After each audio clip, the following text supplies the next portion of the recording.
George Donnelly. I'm the president of the State House News Service and MASSterList. We've been hosting policy events for many years in this very space, and this is our second live event in partnership with John Keller, who writes a weekly column for MASSterList. But more to the point, is truly the dean of political journalists in Massachusetts. We know Mayor Wu faces many day-to-day challenges in running this dynamic city, and we couldn't be more delighted and thankful to her for making time to join John on stage this morning. We're also thankful to our event sponsor, Waymo, who rather than saying a few words up here, provided us with this 60-second video. Hold on.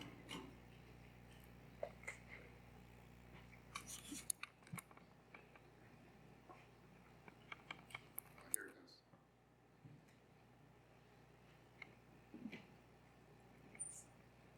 Crashes injure over 1 million of us every year because we're human. Wonderful, complex humans. So we built a driver that never blinks, never gets tired or angry, or has a few too many, seeing far, thinking fast, and reacting quickly. That took over a decade because we had to get it more than working. We had to do it right. Now, the Waymo driver is safer than a human one. Statistically, 10 times safer in the cities we serve. Not because humans aren't enough, but because they're everything.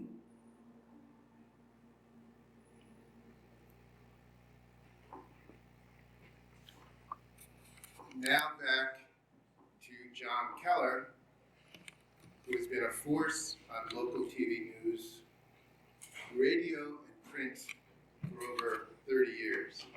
He is a 12-time Emmy Award winner for political reporting and commentary, and his Keller at Large commentaries and interviews have been a critical source of insight, most recently on WBZ for over 20 years. His column in MASSterList appears every Monday. Please welcome John Keller.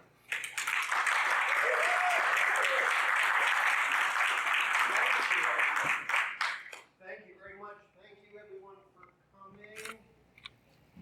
How's that? Can you hear me? Good morning. Good morning. Not acceptable. Good. Try it again. Take a deep breath. Good morning. Good morning. That's a little bit better. I was trying to think this morning when I've seen a Boston mayor walk into a tougher situation in the city, in the state, in the country than our guest here.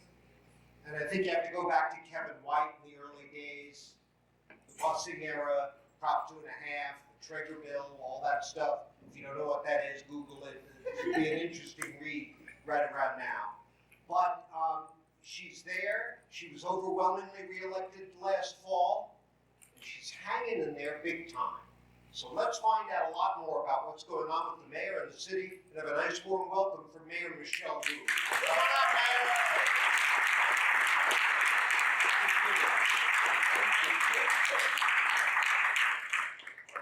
Great. Thank you. All right. So, Mayor, the other day, I saw a video of you pulling drafts from a local bar. Was this related to those drunken Scots? I did stop by. I stopped by the Dubliner to say hello. They're an incredible local institution and became just the hub for activity over the last couple days. Okay. So I noticed that you were pulling perfect drafts. Just this much head on. What's your technique? Can you share your secret with this crowd? Okay, so first of all, I watched a couple YouTube videos before I. You did? Oh, okay. Those are all the secrets. But I'm told, including by the bartender, that the perfect way to do it is a 45-degree angle so it doesn't foam up too much. And then once you get 2/3 up, you straighten it up and then top it all the way off. And then for Guinness, you have to let it settle for a little bit before you finish it off. 60 seconds of black magic, I think. 60 to 90 seconds, he says, that's when you Yeah. chat up the folks sitting at the bar. So I still have to kind of watch it exactly, whereas the skilled bartenders, they have the feel, they know exactly how long, they don't have to look at the cup and the glass. So Yeah. I'm almost there. None of my business, but do you ever take a drink? I did. I shared the first Guinness that I pulled Okay. at the Dublin. All right, when you're relaxing at home, if that ever happens, and you want a drink, what's your drink of choice? I am much more an ice cream person, so I keep multiple tubs in the Ice cream freezer. with booze in it? No.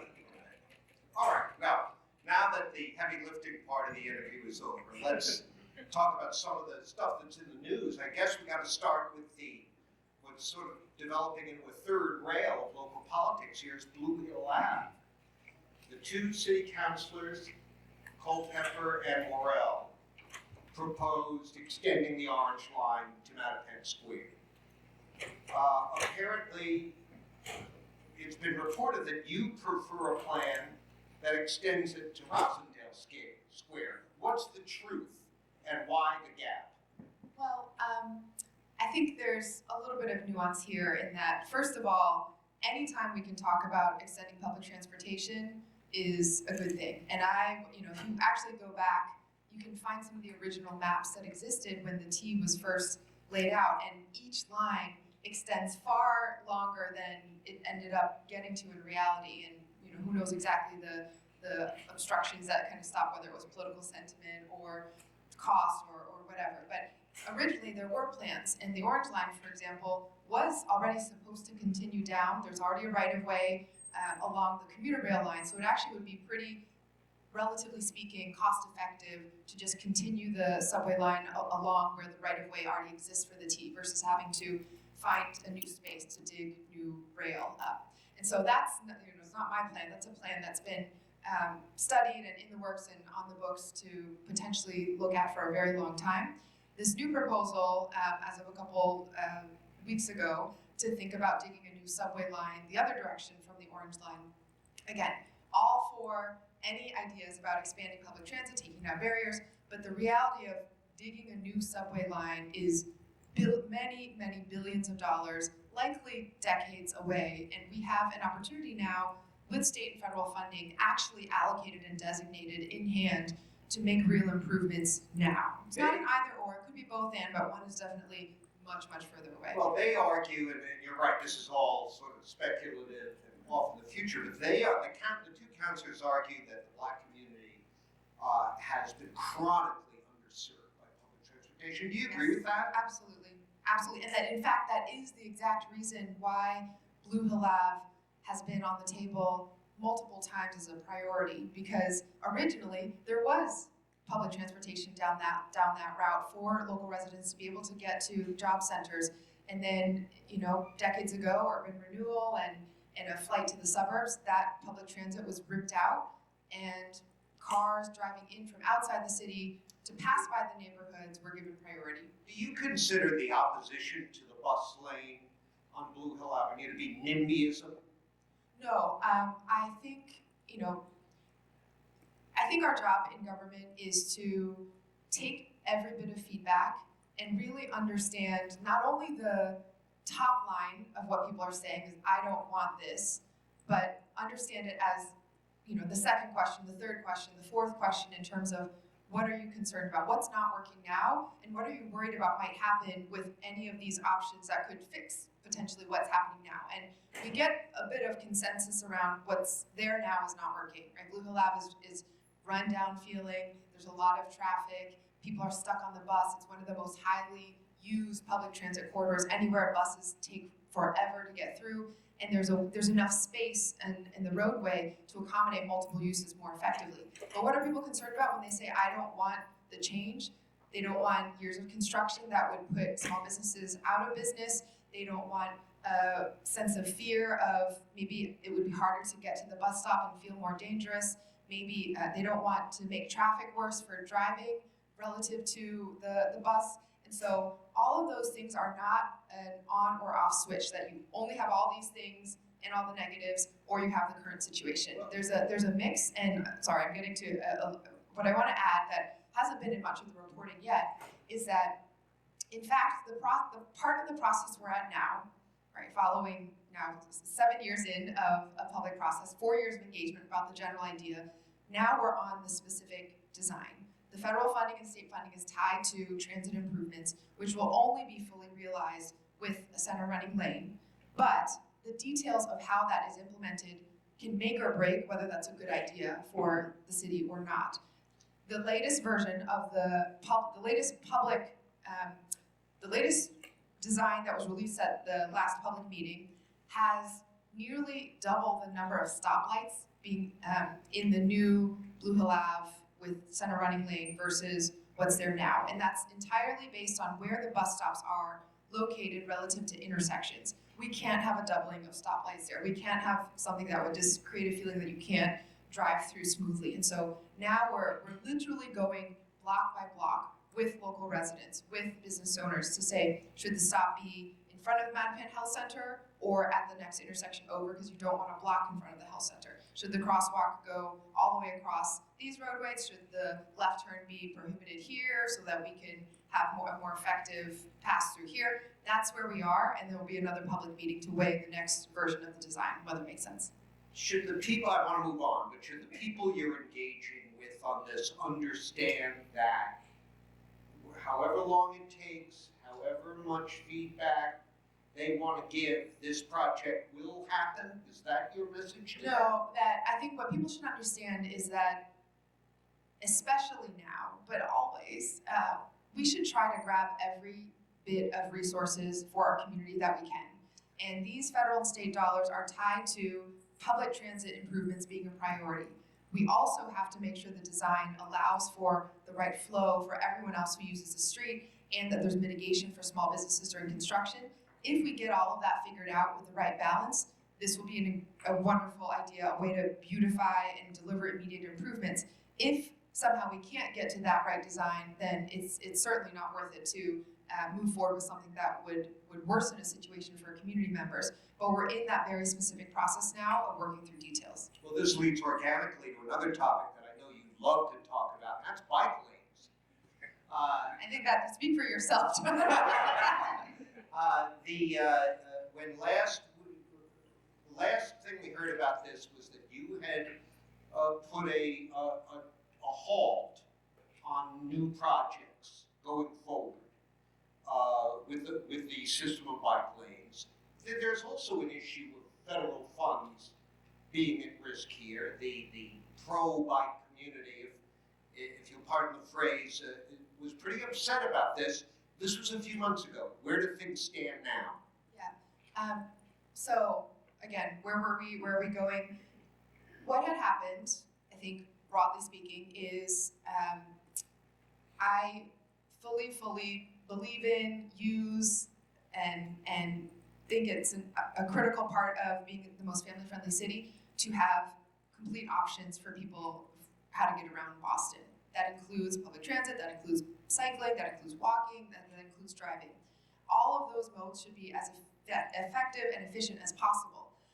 And there are real trade-offs. And I think what we had been seeing over the last several years was a prioritization of trying to move as fast as possible to close existing gaps in cycling infrastructure so that we could make those lanes fully usable. That over the 15 years Boston's been building bike lanes, we built maybe 75% of a particular corridor, and then the last couple of connections weren't there, so people couldn't use the whole thing. We were trying to get those done as quickly as possible so that people could be safe and that we could actually make use of the whole corridors that had already been invested in.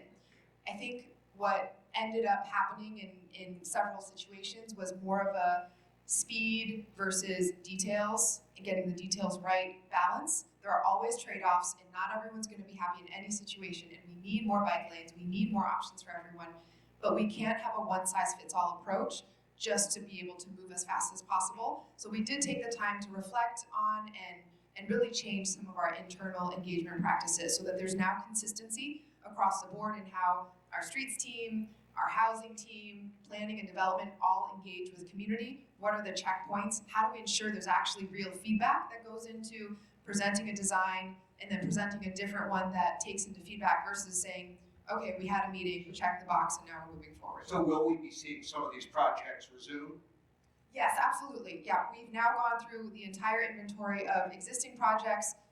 They're moving forward. And again, when we have state and federal resources, that is very precious. We should use them.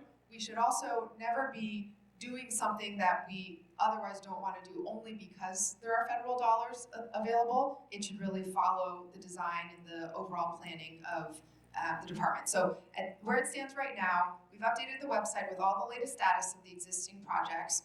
We are wrapping up and about to put out some of the sort of documentation and follow-up on where Boston's transportation plan has been over the last several years, and then going to kick off a new round of developing the next transportation plan, similarly to how we've done a recent climate action plan update and public health equity agenda update as well. I want to move on to other topics here, but speaking of the feds,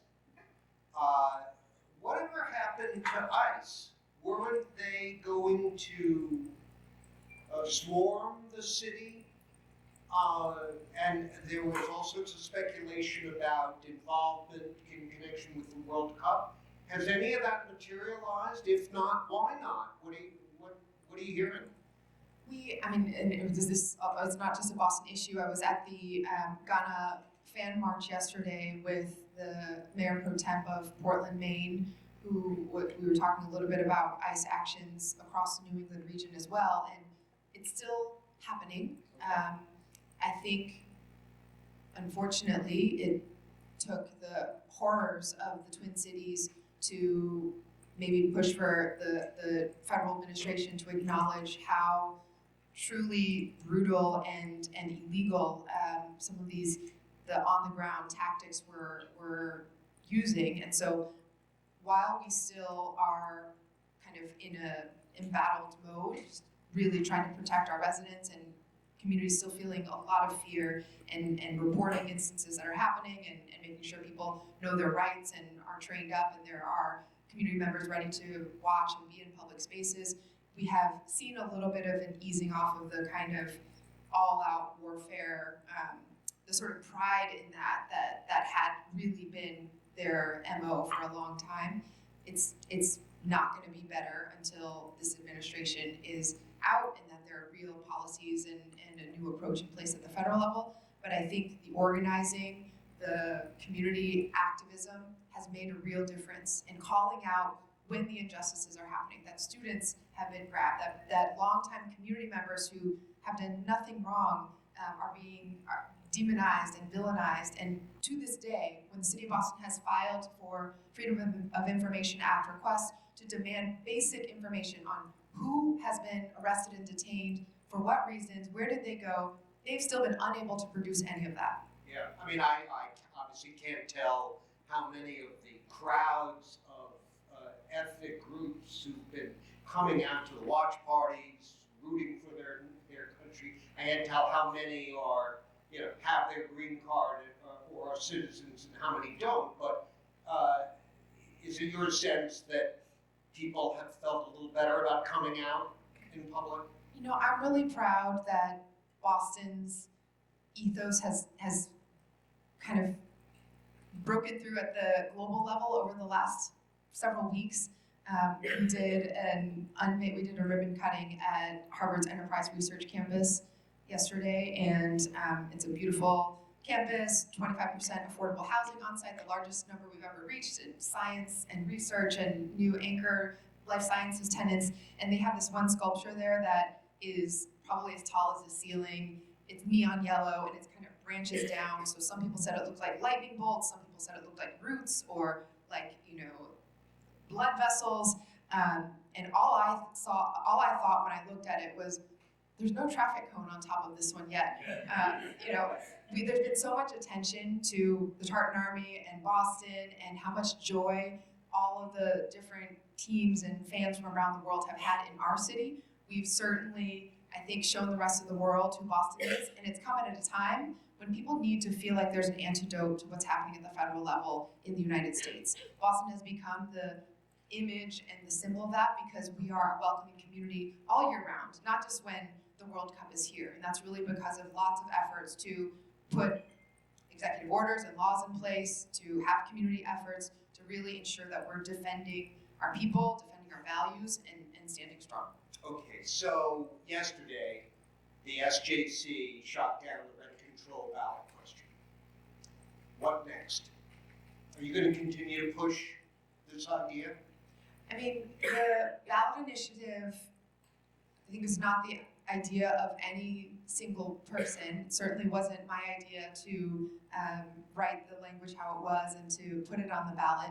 But what I try to reflect is that when you are out in Boston, and I hear this from my colleagues in other cities as well across the Commonwealth, people are desperately trying to hang on to afford to live in our communities. The cost of housing is out of control. And while we build more homes, while we streamline our zoning, while we improve the processes to make it faster to catch up to the level of housing, the number of homes that we need, converting office to residential, for example, people still need protections and help right now to be stabilized in their homes and to not have egregious rent increases that are unnecessary and predatory. We're not talking about the average rent increase, which is over the last year been about 1% or even 3%, et cetera. We're talking about 50% rent increases, 100% rent increases designed to push people out, and we need guardrails around that. If not now, the ballot initiative not being on the table anymore doesn't relieve the need and the urgency of the situation. Here's my question, what next? I mean, there were these negotiations going on about a compromise. I don't know how much of a role you or your people were playing in those negotiations. You should feel free to tell us. But, that seems dead now, right? So what next? What's politically realistic? I'll say it this way.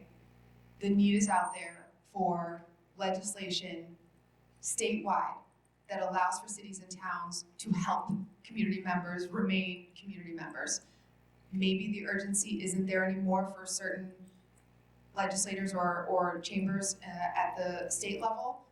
I think that's why we saw such a proliferation of ballot initiatives. It's not because all of a sudden people, decided it was a fun hobby to collect tens of thousands of signatures.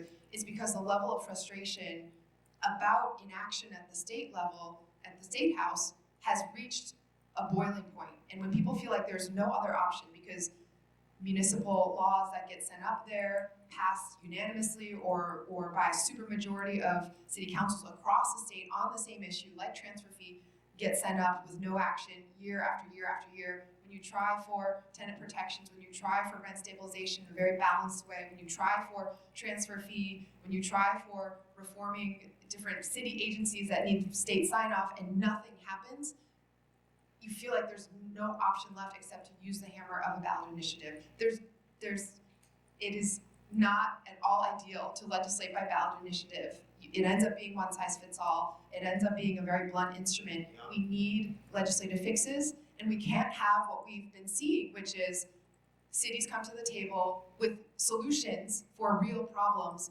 and we don't expect people just to agree with us or we shun them. We want real dialogue about disagreement. Tell us what you don't like. Let's figure out what the compromise is. Propose an alternative. Let's engage. But even in my own experience on multiple issues, what you can get up there, particularly from certain parts, is just a blank wall. There's no way to understand how to solve this problem at all. There's no other route. There's no alternative fix put on there. And that's why I think this election cycle is so urgent.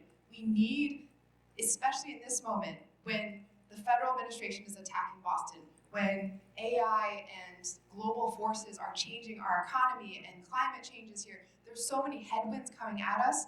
Boston is already known as the place where families can thrive because we're trying to govern through that. We can't have our own state legislature also add to the headwinds. We need state senators, especially, who will run towards the challenges and try to solve them rather than saying we're going to offload our responsibilities on these business representatives. If you get to a solution, fine, maybe we'll think about it at that point. Well, as you know, that's not how Beacon Hill leadership sees it. They see, if you take a broader historical overview, a situation where home rule petitions tend to go through easily and not get stalled or defeated, as yours did about the commercial property, the tax reclassification. They point to local aid, funding of the MBTA and so forth as ways in which they do help cities like Boston. And so I'm wondering if, while I don't think anybody would argue that Beacon Hill and the current leadership are perfect in any way, shape, or form, does there need to be, I mean, you're playing hardball, right? By challenging those two incumbent senators? I want to respond to a couple things in there. First, that local things usually move through quickly, like home rule petitions. Prior to my being mayor, when I was on the city council under the Walsh administration, when I was an intern for Mayor Benito under his administration, the prevailing force that you had to deal with always was that it was impossible to get anything through the state house. Even when the mayor was had been a state legislator, had relationships, home rule sent up to try to find funding for universal childcare or to change how we were able to have a say in the MBTA, all went nowhere. And so it's nothing new that cities face this kind of restriction from the state house. And right now, in this cycle, there are, I think, well over a dozen communities who have each passed home rule petitions on a transfer fee. This would be a small way to generate resources when luxury home sales happen, when funds are being exchanged, not when you don't have the funds, but when the funds are being exchanged, specifically to increase housing production, to provide funding so that private developers can produce more affordable housing as well.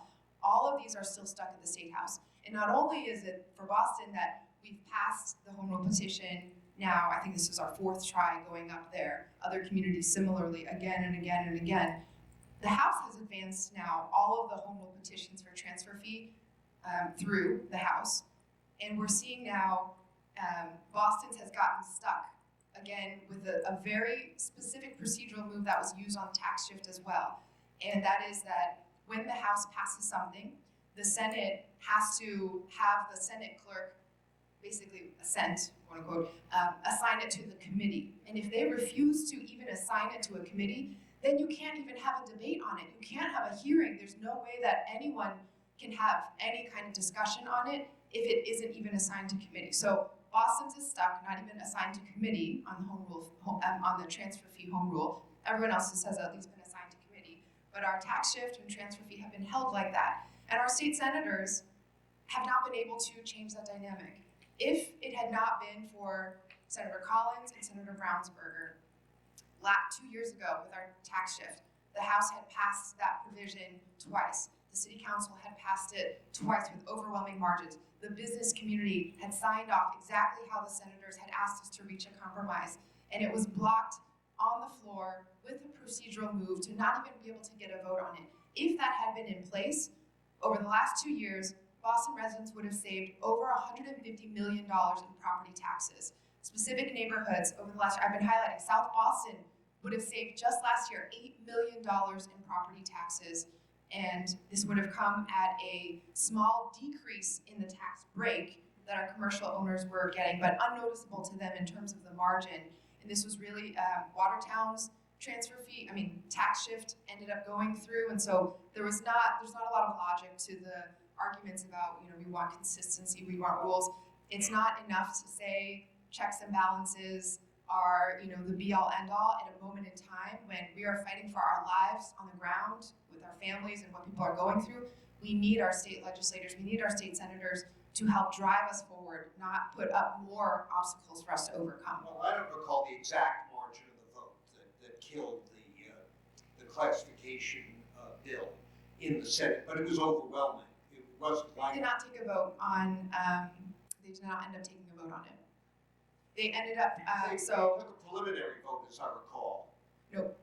So there was the actual tax shift home rule passed the House twice because the Senate made us send it back and they wanted this and that change and the other, which we did it, and the Council did it as well, and they never ended up taking that vote on it. What ended up happening was, there was, in the next budget cycle, the House attempted to write a similar provision into, I forget which vehicle it was, a budget, supplemental budget or something like that. So there was similar language attached to something else that was going to move anyway as an amendment.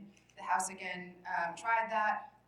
Senator Rush tried to add that on the Senate side, and that amendment was struck from the overall vehicle. So none of it has actually gotten a vote on the actual language on the floor. What I want to get at, is it your theory that if you knock out Brownsberger and Lander, that the message to the rest of the Senate will break down their resistance to what you're trying to do? Because I'm guessing the opposite is going to happen. Yeah, this isn't I mean, again, first of all, as someone who has run now multiple citywide cycles and love that part of the job as much as the governing and all the other parts of the job, you cannot have, what am I trying to say? There's no way that some outside force could find a human being who doesn't want to run for office and isn't a good candidate and somehow because of a larger agenda push someone into being a candidate for a reason that they don't actually connect with. You can't have a successful or real campaign unless there's a candidate that you really believe in. I think we've seen this at the federal level too. You can't just run against something and expect people to identify with that. We need to know and trust our leaders, and that's really what's at the core of how I make decisions about who I vote for and what my endorsements are. My endorsements overall might not necessarily make sense from, there are some people I'm very proud to support who folks would say aren't the most progressive within a certain field necessarily. There's some folks who might be a surprise, might from a just purely political ideology or narrative view, why do we work so well together? But in fact, this is about trust and relationship and being able to drive towards a solution. You can be very, very different. I think we heard this about Congressman Barney Frank, that he was voted by the Republicans in Congress, not only the most fierce ideological leader, but also the one who was most able to accomplish things in a bipartisan way. And that has to be true for Boston too if we want to move forward. I'm not sure I understand. Are you saying that these two challengers, to Collins and Brownsberger, both have close ties to you and your administration, do not represent you sending a message to the Senate? I am always happy to send a message anywhere that our residents need to be defended. These two candidates, I did not recruit either of them to run. I did not know LaToya before she announced her campaign. I knew of her because she's been very, very active in the education space. Daniel had worked for me, alongside me in our administration. I had met him when he was working for Senator Warren, but I did not ask him to run and certainly did not recruit him for this particular race. They are both phenomenal candidates and leaders, and we would be lucky. We're lucky that they're even choosing to put themselves forward. And the fact that in this moment, when it's really hard to be in the spotlight, when there are all sorts of concerns about personal safety and the ugliness of rhetoric, that good people still want to try to do the right thing and take on very difficult challenges because they care so much about the community. I would be proud to support them no matter what office they were running for, but in this case in particular, the two incumbents that we're talking about are the reason for the tax shift that Boston, when we needed someone to fight for our residents, did not have a solution that was right there at the 5-yard line, maybe the 3-yard line, move forward. But issue after issue, whether it was on the 55 bus and not having protections for that, or representation in the Senate who was willing to fight for the community, or expansions to public transit on that side, or in South Boston, not only on making neighbors' property taxes go up, but taking votes that rejected immigrant neighbors being able to access driver's licenses to make our roads safer for everyone, or taking votes that are contrary to women having rights over our own body and reproductive justice. There are clear ways that there's been deviations from what community needed and wanted, and again, we need the state Senate to be a force that drives our city forward, that helps give voice to our residents rather than seeing themselves as another way to hold things back or slow things down. If you really want to get that done, shouldn't you be helping a candidate to run against Karen Spilka, the Senate President? Again, when people run for office, they have to have their own motivation, their own desire, their own drive. I'm always happy to have conversations when people are needing advice or looking for, suggestions or if they want to talk about endorsement, but it's never, no one can pluck someone out of wanting to do something, and no one's approached me about. What's the status and quality of your relationship with her? I would say that I understand very much, having served as the Boston City Council president back in the day, being the head of a legislative body is a particular role, and she does that role in protecting her members very well. And it's a different role than the executive of a city has to play, which is we are going to keep pushing and pushing and pushing for what our residents need.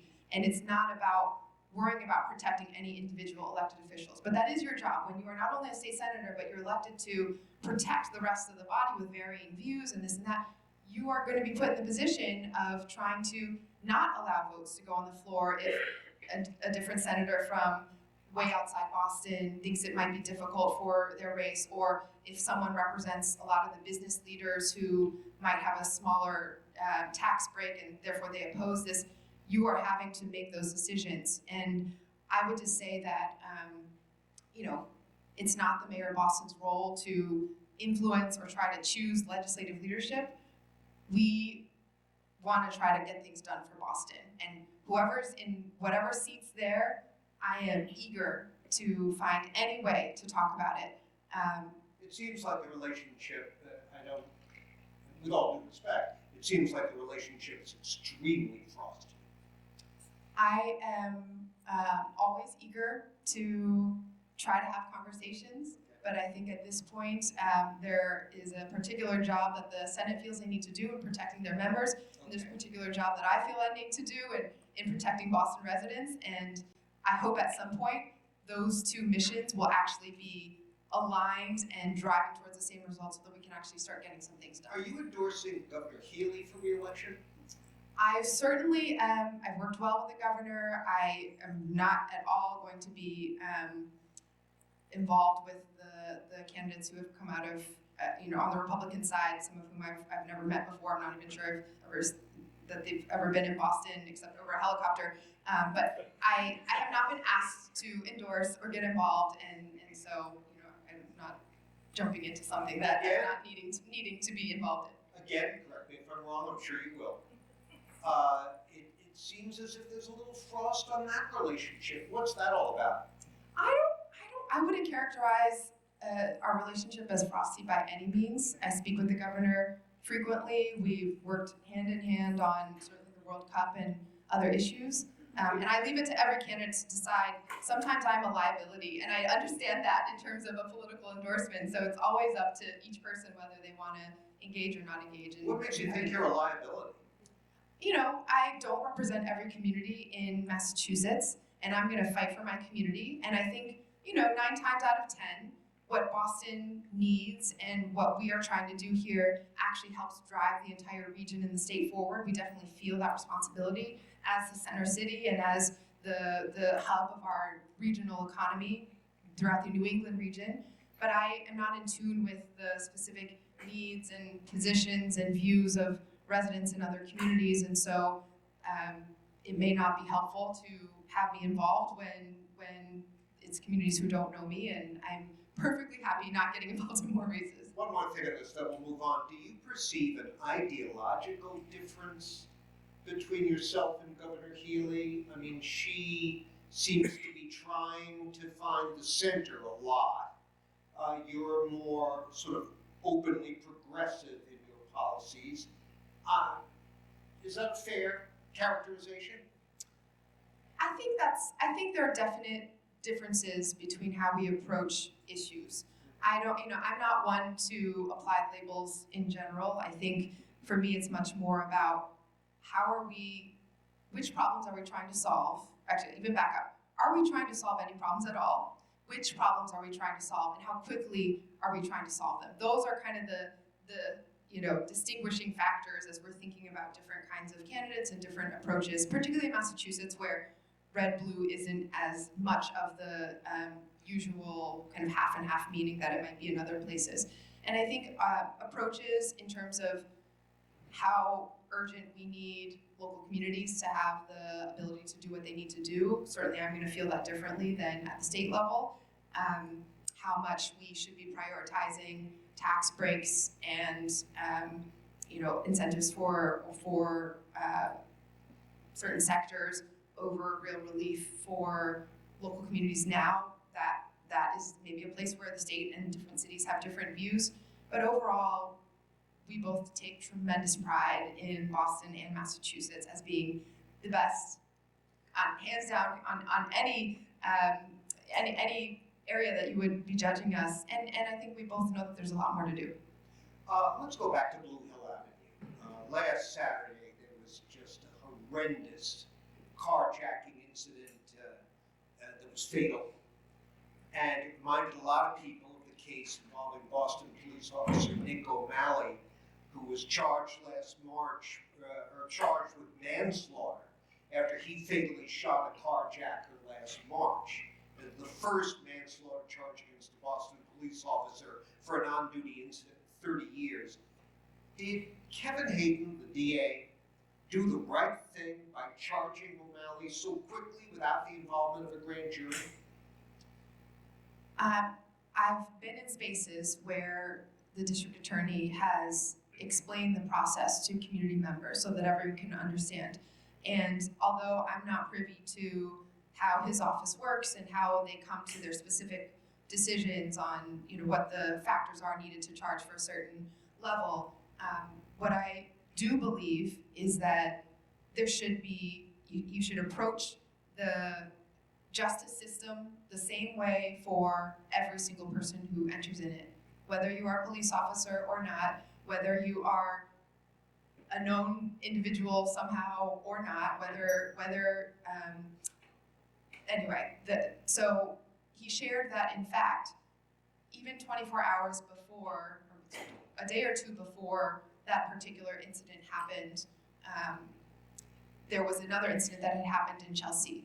And that person, who was just a community member, wasn't a city worker or anything like that, was also charged immediately before moving to a grand jury. The same, as I understand it from his office's perspective, when you know you have probable cause, you move to take the action. And then the grand jury in this case ultimately also reached that same conclusion through their own processes. So I don't know the ins and outs of what order things happen usually, and how many days it should take for each step to take place. But to know that there's a sense of consistency for the justice system to play out, for everyone to have a fair and impartial trial, and to reach those decisions, I think that is what residents need to know. Well, the Boston Police Patrolmen's Union, with whom you've worked pretty well, both as a councilor and now as mayor, they're furious, absolutely furious. Does that give you pause, and does it give you pause about your endorsement of Hayden's re-election?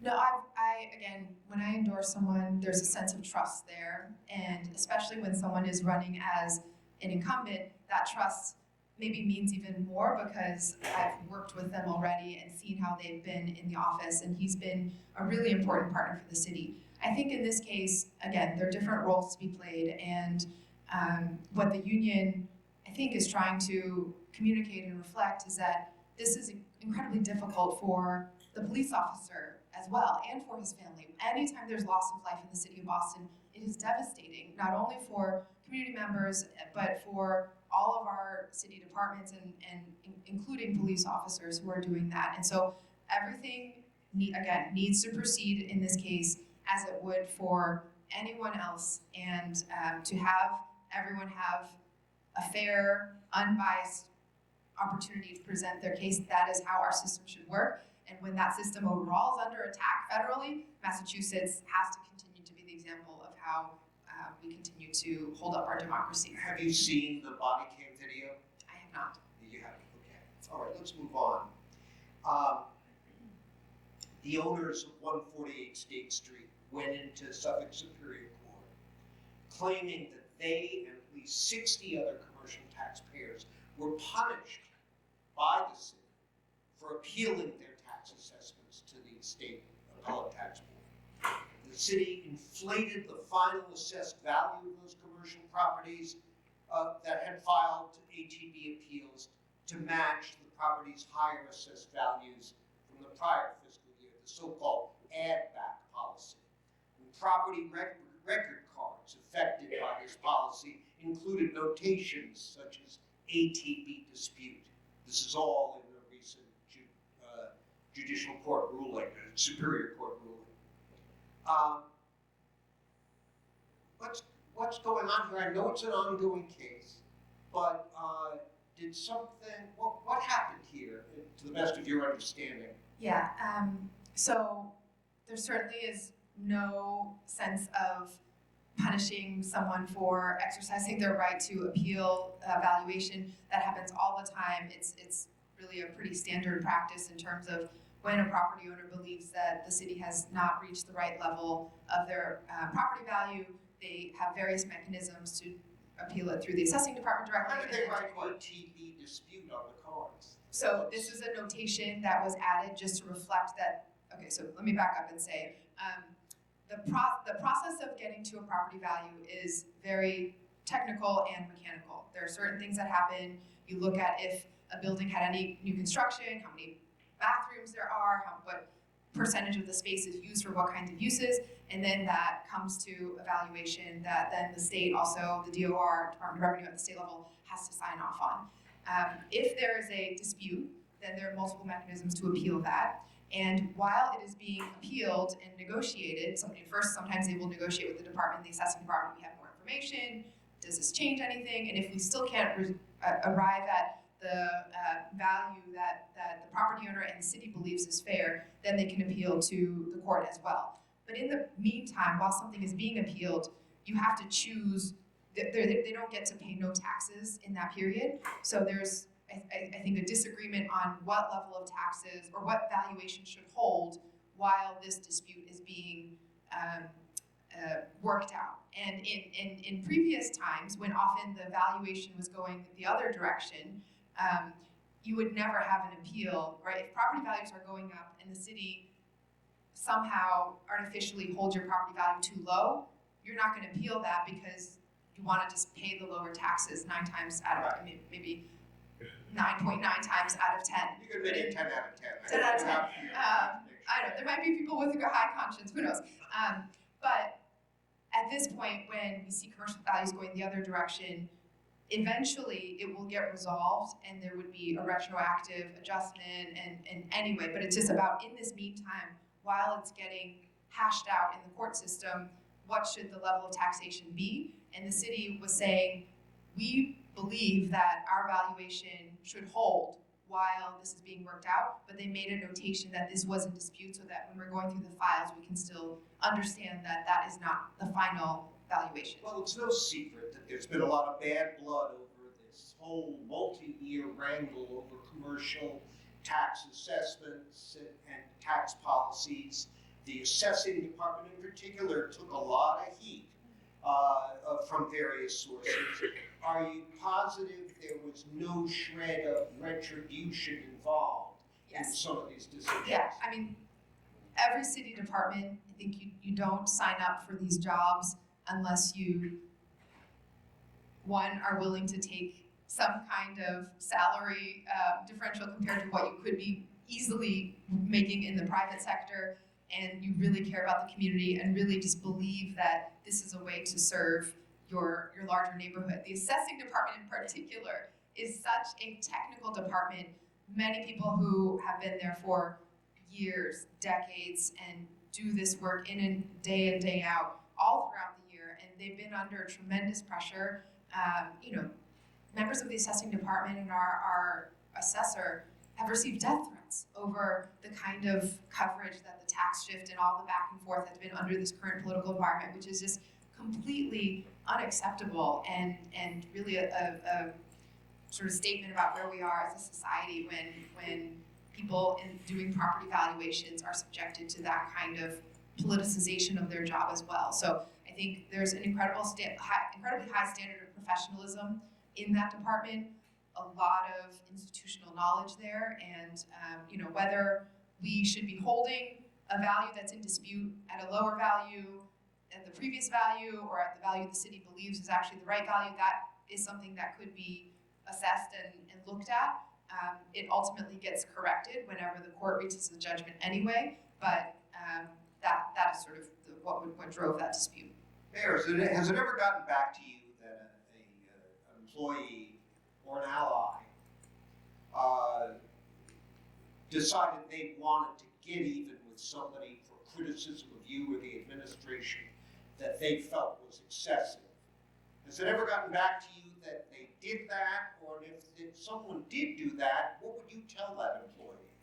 In terms of what, doing something through their city job because of that? Yeah, that, well, I'm gonna get even with that SOB Keller because of that column she wrote. Well, You'd say okay on that one, I was right? like, that's a good idea, actually. Please make a note of that. No. I think what I would say is that we live in a world today where every action comes to light.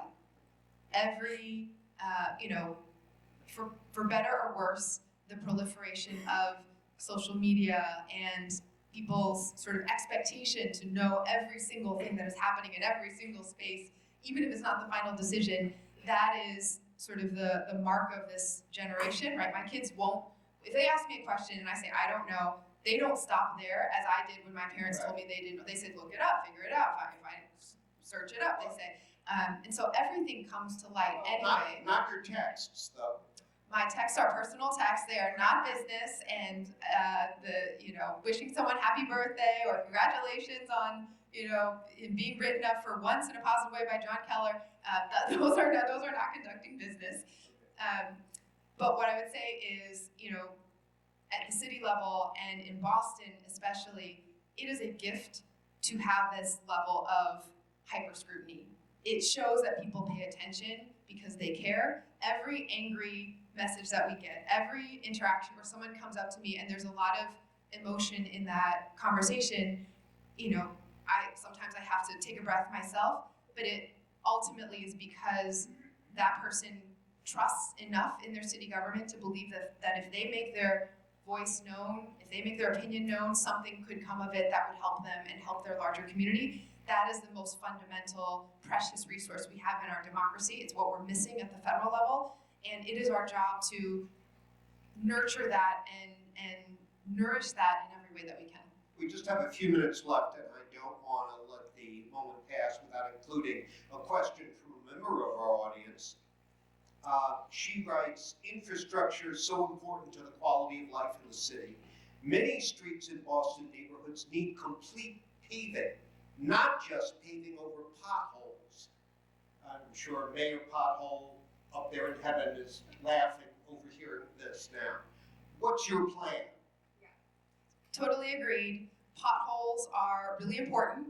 We've filled more than 30,000 potholes since I became mayor, and we're proud of the time and how quickly 2/3 of all pothole cases get resolved in 24 hours. And I've filled potholes myself just to learn how to do it and how to make that happen. But potholes ultimately are still Band-Aids. When you fill a pothole, by the next winter, there's a good chance that the fill has already come up. And the only way to actually fix it is to end up resurfacing the entire street. So we need to maintain our roadways. If you maintain it on a regular basis, it lasts longer before you have to do a full reconstruction. So the levels are kind of fill a pothole as a temporary Band-Aid, patch and pave, which is taking a larger section and doing that small section, resurfacing, which is just taking the top, grinding down the top layer and putting a new one back on, and then reconstruction, which means the structures under the street are getting so worn away, which is the case with State Street, for example, that we're gonna need to do a really big overhaul, build up the understructure back up, and then resurface.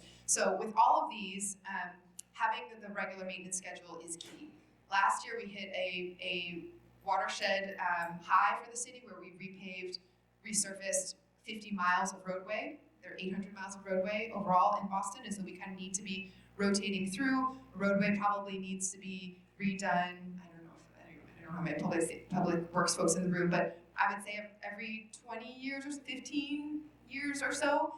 And so if you have regular maintenance, it can last longer. But we're at the point now where we're catching back up from a while where it had been potentially even 15 miles repaving a year, 20 miles. So this year we should be between 40, 45 miles on top of all the pothole filling, on top of all the crosswalk repairs, the ramp installations for ADA accessibility. And speaking of the pause and reflection time within streets, one major change that we're doing now is rather than thinking of state of good repair as separate from new installations and bike lanes and safety infrastructure, it should be one and the same. We shouldn't be adding new things only for it to be ripped up when the pipes need to be replaced underneath and then resurfaced anyway. And when we need to resurface a roadway, that's actually the best time to also look at whether a new crosswalk needs to be added or a curb bump out should be there too. So there's going to be much more of state of good repair driving the timeline and the location. But the repaving plan is up on the city website for this next season, and we are going to keep up this pace so that we can make sure all of the city's roadways are taken care of. Mayor, what's the one word that best describes your first 4.5 years in this job? Gift. It feels like a treasure to be able to do this work every day. It's been hard and gotten unexpectedly harder under this federal administration, but every day I just feel the tremendous blessing of seeing what is happening in our neighborhoods, that great people are doing good work, are going above and beyond, are finding ways to take care of their neighbors. I think ultimately that is what Boston has been about for not just 250 years, but 396 years. This is a community that has refused to settle for anything except for the standard of living and the promise of our future that we believe we and future generations deserve, and that is still being lived out every single day throughout our neighborhoods. I want to thank you for agreeing to do this today. I find it, and I hope everyone here found it extremely helpful and informative to hear you taking any and all questions. There were no preconditions on this, and having the time to state your case fully and clearly. So I appreciate it, and let's show our appreciation.